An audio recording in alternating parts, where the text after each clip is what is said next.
Hi, my name is Rosette, and this is my story. Chapter 1, The Beginning. Meet my parents, David and Brania Baum Adler.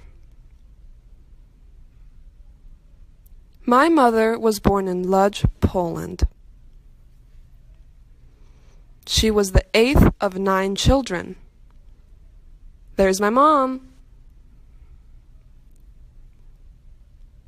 As a young child, her father died, and her mother was left with 9 children to raise and support all by herself.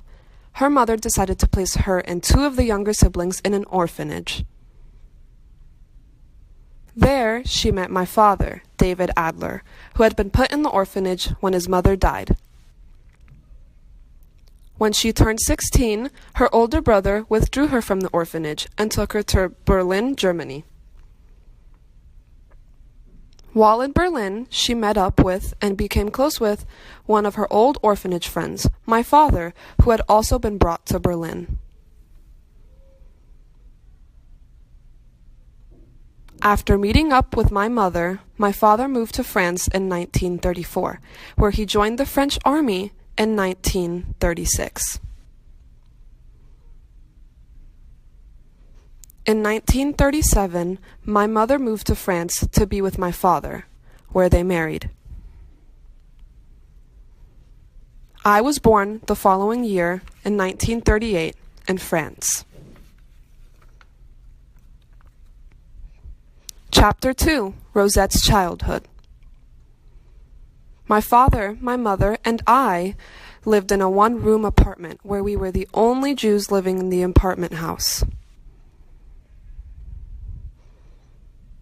After the Nazis occupied France and the French collaborated with the Nazis, the law of October 3, 1940 was passed. The law declared the Jews to be different from other French citizens.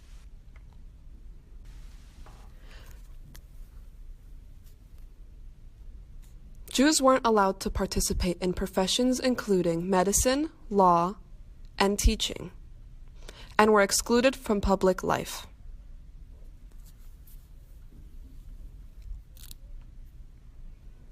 Thousands of Jews were sent to internment camps in France. Many of them died. My father enlisted in a labor camp in order to protect us. Meanwhile, my mother and I were in Paris, where the situation was steadily getting worse for Jews. On June 7, 1942, all Jews over the age of 6 were ordered to wear a Jewish star on their clothing. Jews weren't safe anywhere. My father's sister, brother-in-law, and 2 sons were deported to Auschwitz on the French train convoy number 8, which left on July 20, 1942. My father managed to sneak away from the labor camp after the day's work to try to get some food to send back to my mom and I. He became friends with a farmer named Monsieur Albert Martin. My father helped him with any chores he needed. He earned money and brought food so that he could send to Paris to my mother and I. Realizing how bad things were getting, my father asked Monsieur Martin if he would hide me. He responded with, "We have 3 daughters, we will have 4. Bring little Rosette to us."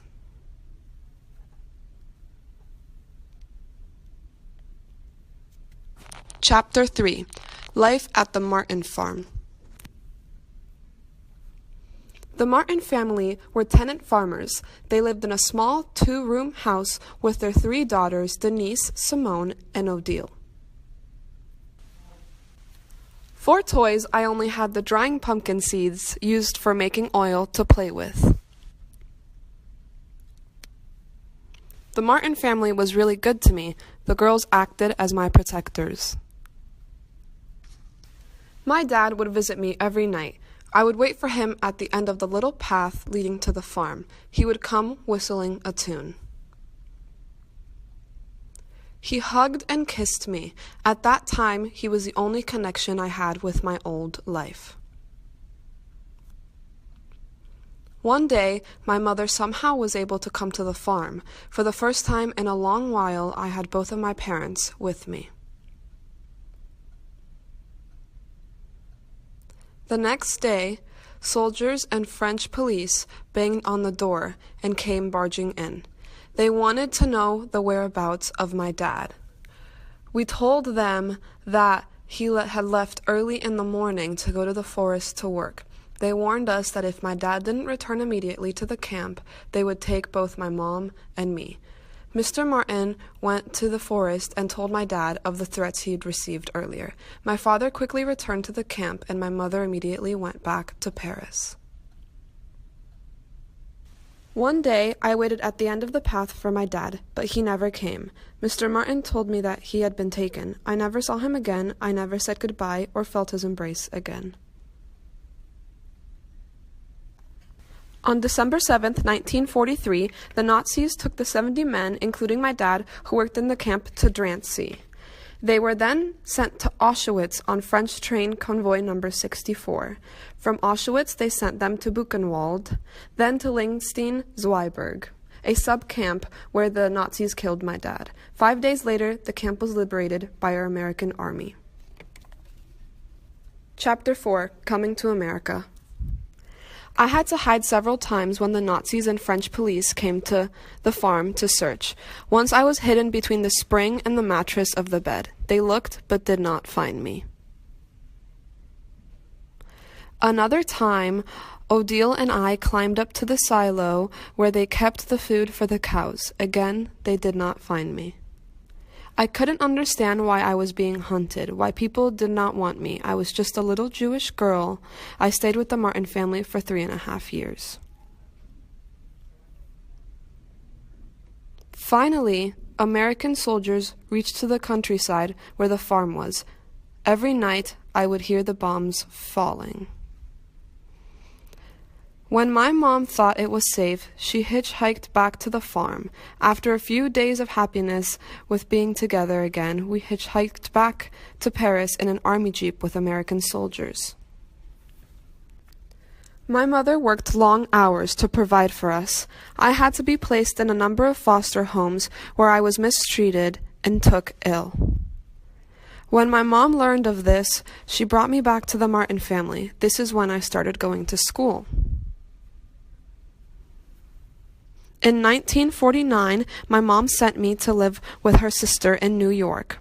America opened its arms to me and saved my life. I did not want to go back to France and my sad memories. Later in life, I met my lifelong partner, my husband, Gil Goldstein. We raised a loving family, a daughter and a son.